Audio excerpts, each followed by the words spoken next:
Hello there. In this video I'm reviewing the DPS3005 adjustable DC power supply.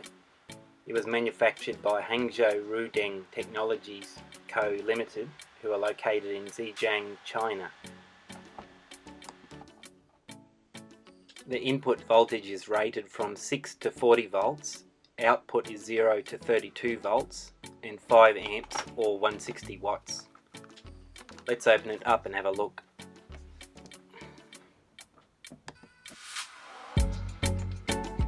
It's got a continuous encoder type pot. Very sturdy looking connector. We'll have a closer look at the internals later when I pull it apart, but we'll test it first. As it's a review, I'll show you the documentation on AliExpress. There's a lot of information. It cost $38. Feel free to pause and read the documentation if you wish. As you can see, it has a color LCD and memory options. There may be a case for storing output settings in memory, but I can't think of any reason apart from use in industrial settings.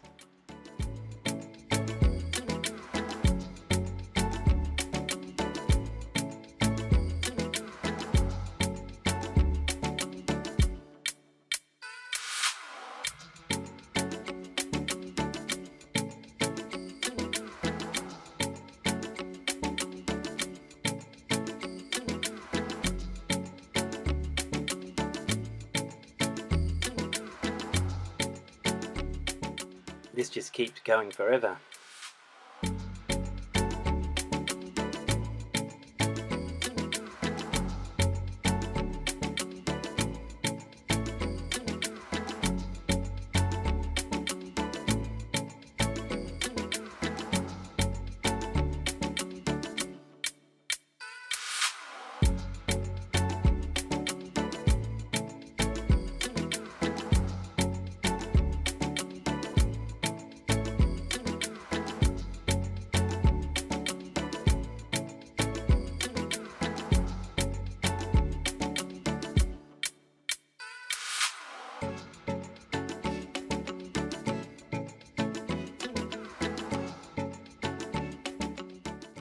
Here you can see there are tons of adjustable power supplies available on AliExpress.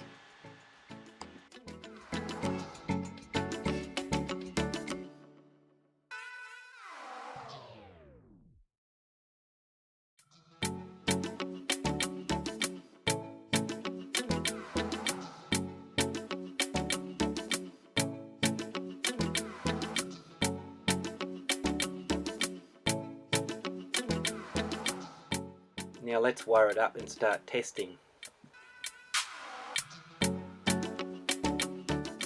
Here I have a power supply from a satellite TV box. It's 48 volts, which is higher than the specified 40 volts. I noticed the power supply has 50 volt caps, so I think we'll be okay. Just testing the output. That works. I have some 100 watt speaker cable. I'll use this to wire it up and test it.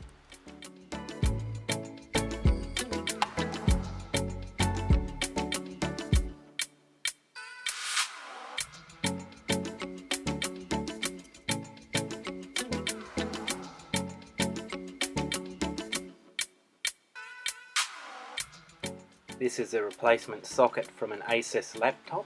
It just happens to be the right size for the power pack. Put the red stripe on center positive.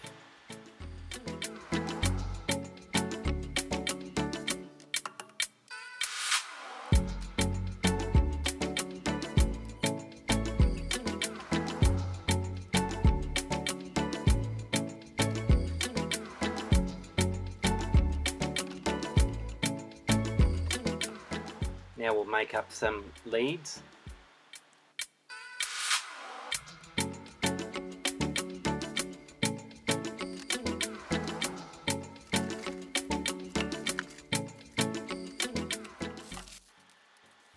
have some alligator clips.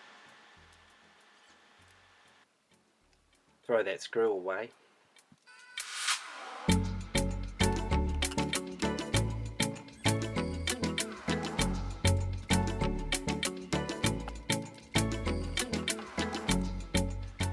It's best practice to scrape back the metal and tin things properly.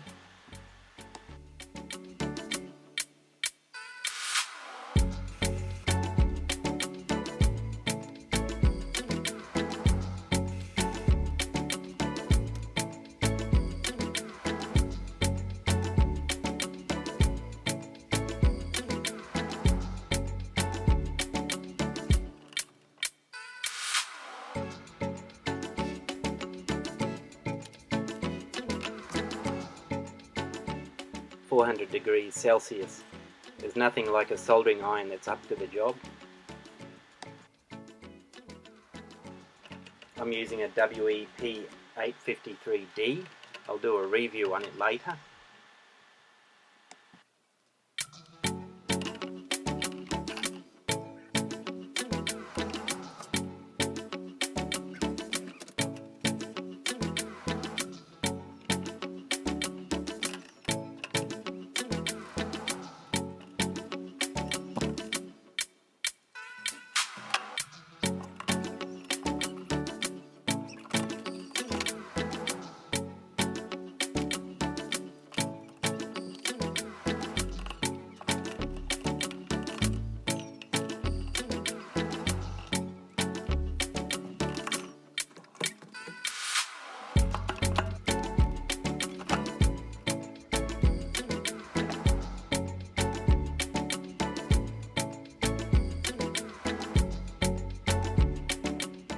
Well, here it is.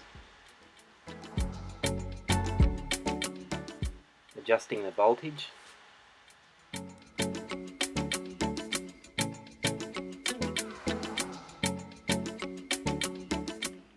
After a few minutes I realised you could toggle through the digit by pressing on the pot.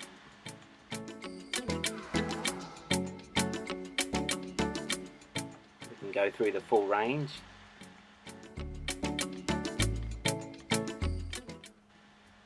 Adjust the amps.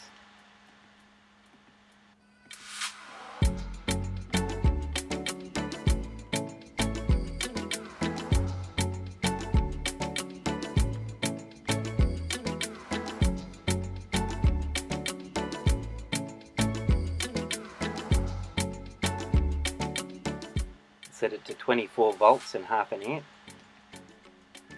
Here we have further settings: over voltage protection and over current protection. You can adjust the screen brightness.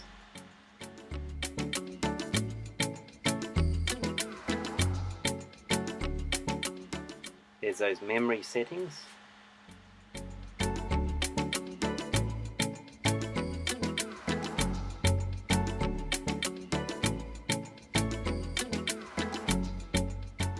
Initialization state, whether it's on or off when it powers up.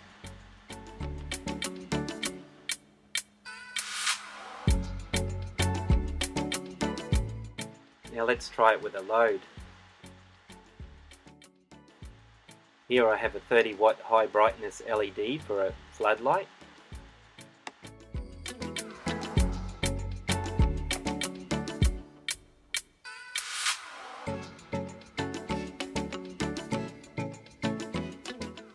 It works.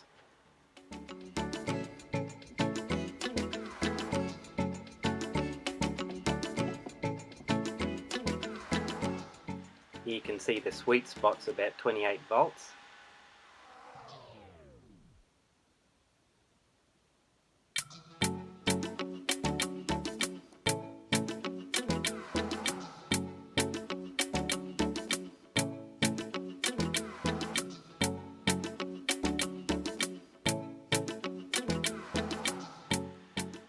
The amps doesn't make much difference, the LED will draw what it needs.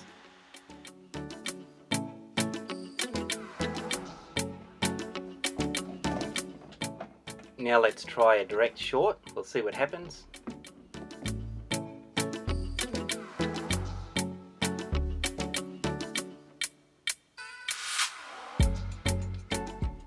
the voltage goes down and the amps go right up.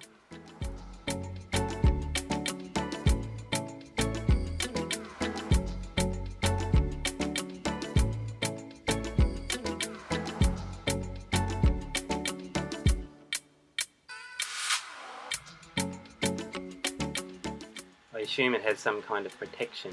The cables aren't getting warm. Everything seems okay.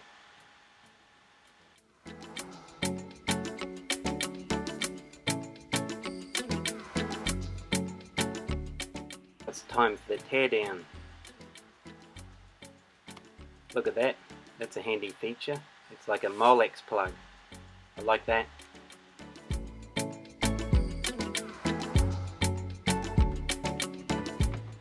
There's 4 tabs here. Just try and lever them out and pull the board out.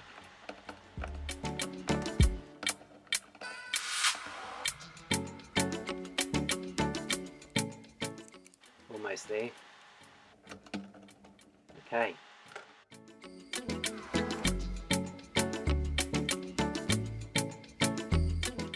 The casing and front panel are well made.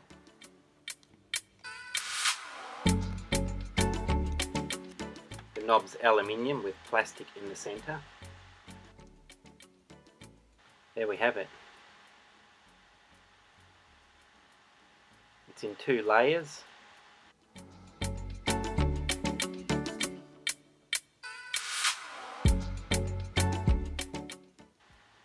Doesn't seem to come apart.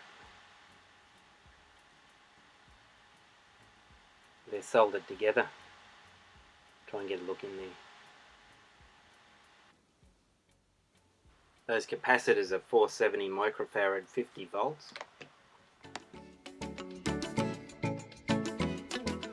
Now let's get a good look at those transistors. The first one's a UTT50P06L, and the second is a MBRF2060CT. We'll look up the UTT50 first.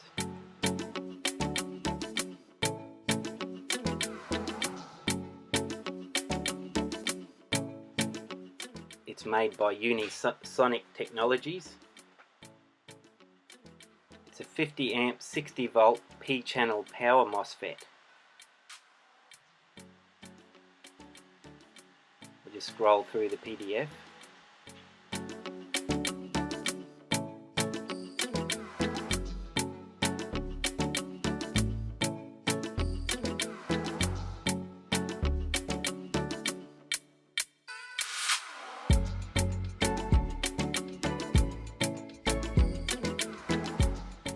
Some example circuits.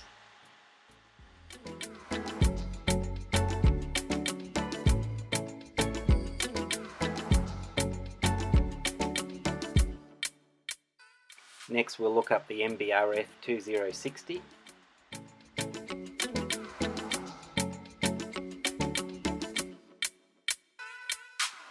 It's a switch mode Schottky power rectifier, rated at 20 amps, 60 volts.